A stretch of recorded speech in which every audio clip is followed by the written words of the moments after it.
Good morning, students. Geography, Chapter 7, Lifelines of National Economy is going on. Today, we will discuss about the topic 4, that is railways. In last 3 videos, we have discussed about the roadways. Now, we will discuss in detail related to the railways. All you are aware that Indian Railway is the largest public sector undertaking in the country. जितनी भी हमारी country के अंदर public industries हैं, public sector industries हैं, sector undertakings हैं, उनमें सबसे बड़ा जो सेक्टर है वो इंडियन रेलवेज है. And you also know that the first train was steamed off from Mumbai to Thane in India in 1853. First train was steamed off in 1853 and it distance the travel from Mumbai to Thane, and the total distance was covered by this train was 34 kilometer.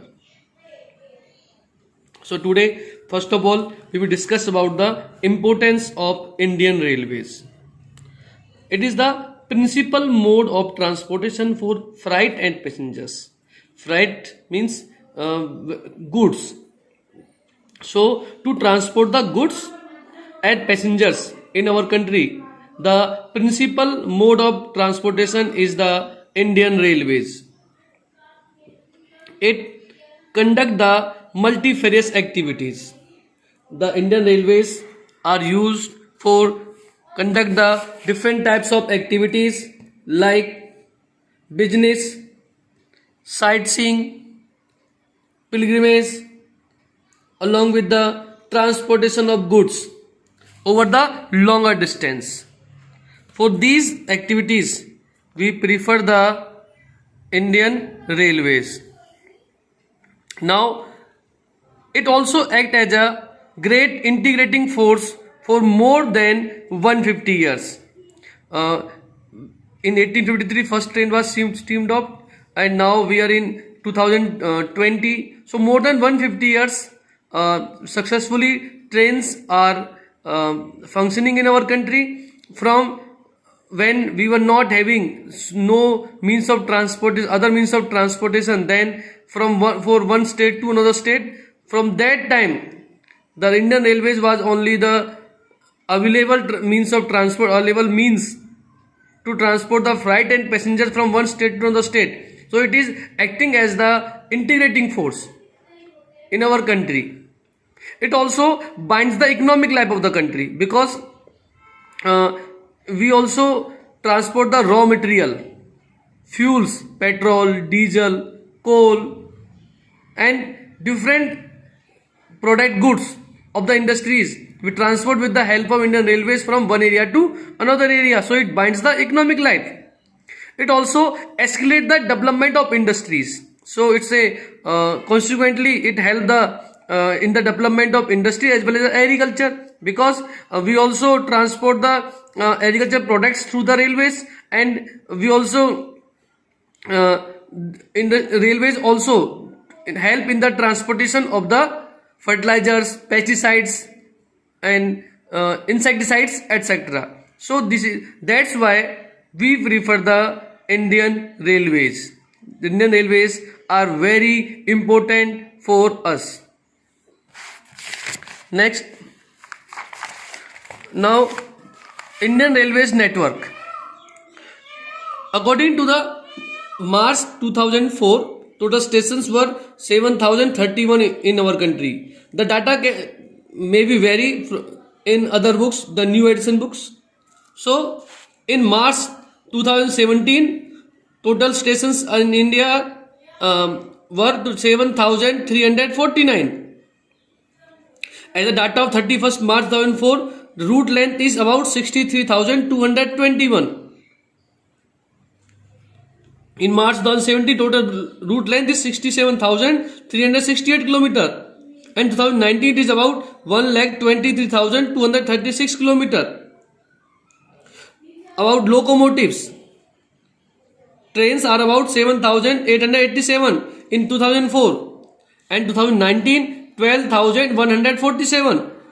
Passenger vehicles were in 2004 5,321 and in 2019 13,452.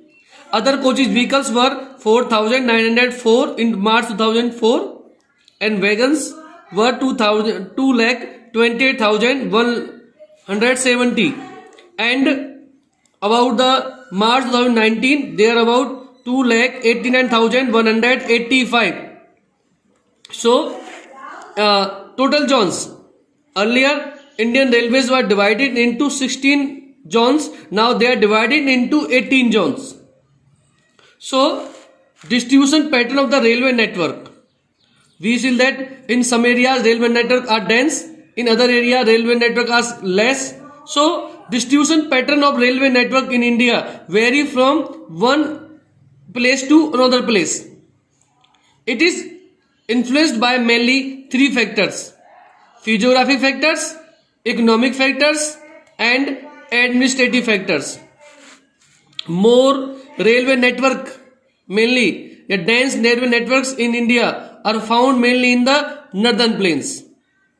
There are three reasons why the northern plains are having dense railway networks. First, vast level land. Northern plain land is flat land. There high population density, so it means more economic chances are opportunities are there in these areas, and rich agriculture resources. The fertile soil is found in these areas, so rich agricultural resources are grown in the northern plain. That's why railway network are dense in the northern plains. There is only one problem which is faced by the northern plains in the construction of railway, that is we have to construct the bridges across the river, because there are so many large rivers flow through the northern plain like Ganga, Yamuna, etc. Over these bridges, the construction of bridge is a very big challenge. It provided obstacles in the constructions of the railways. So this is the area where the railway network is dense. Now we will discuss about the areas where the railway network is are very unfavorable area regions. Northern plain is the favorable region for the construction of railways. Now we will discuss about the unfavorable regions for the construction of the railways, or we can say the area where the railway networks are very less. First is Himalaya mountain region. Why the railway network are less in these areas? First, because of high reliefs, high altitude areas, low population, suppressed population means less population density, and lack of economic opportunities also. That's why railway networks are less, or these regions are unfavorable for the construction of railways. Western Rajasthan is also not favorable for the construction of railways because there is a sandy plain. चारों तरफ रेत होता है, इसमें इतना आसान नहीं होता है रेलवे ट्रैक ले डाउन करना. गुजरात इन समय एरिया, गुजरात के जो स्वैम्पी मार्श एरियाज हैं, दलदल कीचड़ के जो इलाके हैं, in such areas the construction of railways is not easy. In the forested areas, Madhya Pradesh, Orissa, Jharkhand, Chhattisgarh जो मध्य हमारे forest areas, in dense forest areas के अंदर फॉरेस्टेड ट्रैक्स बनाना, कंस्ट्रक्ट करना not favourable. Along the west coast also, in the Arabian Sea, in these areas, Syadri range, sinking of tracks, because in areas के अंदर track बहुत जल्दी sink हो जाते हैं, फ्रीक्वेंटली लैंडस्लाइड्स होते रहते हैं. That's why in these area also not favourable for the construction of railways. Now we will discuss about the hilly terrain of the peninsular regions. Peninsular regions of the central India also not suitable for the construction of railway because of low hills, gaps and tunnels, and problems faced by Indian railways. Mainly passengers travel without ticket. It is a big economic loss to the Indian railways. Theft and damaging still not completely stop Indian railways. Some people theft and damage the property of Indian railways, and some people stop the train without any proper reason by pulling the chain. It caused a technical or other types of problems to the Indian Railways. Still, we have to tackle these problems because it is the primary means of transportation.